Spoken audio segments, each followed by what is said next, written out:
صلوا على النبي كده وخشوا معايا على الفيديو ده على طول. النهارده هعمل لكم حته لحمه هتتاكل بالمعلقه، حاجه ما شاء الله هتعجبكم. معايا حته سمنه سيحناها في الحله على النار على طول، ورمينا مستكه عشان تدي معانا الريحه اللي احنا عايزينها والطعم اللي احنا عايزينه.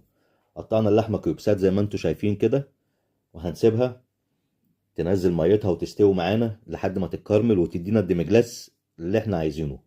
زي ما بصوا الديمجلاس، الصوص دوت بقى الاصل. الديمجلاس ده حاجه ما شاء الله هتعجبكم وطعم خطير. هنسيبها زي ما لحد ما وصلت معانا للدرجه دي كده. ننزل ببصل جوليان ونسيبه برضو لحد ما هيكرمل معانا وهيدينا اللي احنا عايزينه، اللون والتتبيله اللي احنا عايزينها. تمام. ريحه ما اقولكمش عامله ازاي.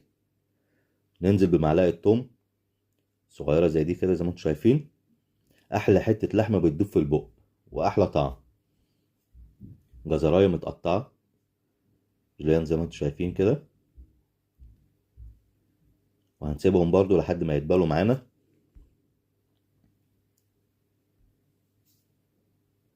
معانا بصل اخضر وفلفل حامي. الحامي برضو ده اختياري.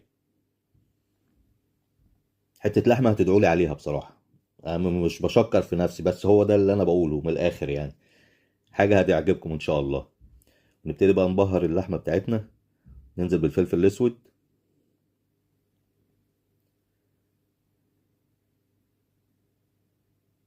معانا بابريكا. الريحه ما اقولكمش عامله ازاي. صراحه انا بجوع من الريحه دي، اكل الريحه. شويه كمون، ما نكترش الكمون عشان ما يمررش معايا، يعني حاجه بسيطه. معايا زنجبيل، بهارات لحمه. نقلبها، وزي ما انتم شايفين واصله معانا للدرجه ديت عامله ازاي الكرمله بتاعت البصله. حاجه ما اقولكمش. ونملح بقى يا معلم. اللحمه برضو لسه ما استوتش معانا، هندوها شويه صويا صوص. مش حلوه ها، اهم حاجه عشان تبقوا عارفين يعني مش حلوه. وننزل بشوربه. معايا مرق برضو عشان اللحمه لسه ما استوتش معايا ومش عايزها تنشف، عايزها تبقى زبده معايا، وهتشوفوها في اخر الفيديو. انتوا هتشوفوها بعينيكم، انا مش هتكلم كتير. حاجه تحفه. مش هتبطلوا تعملوا الوصفه دي، ومن اسهل الوصفات. يعني حاجه بسيطه قوي وما بتاخدش وقت.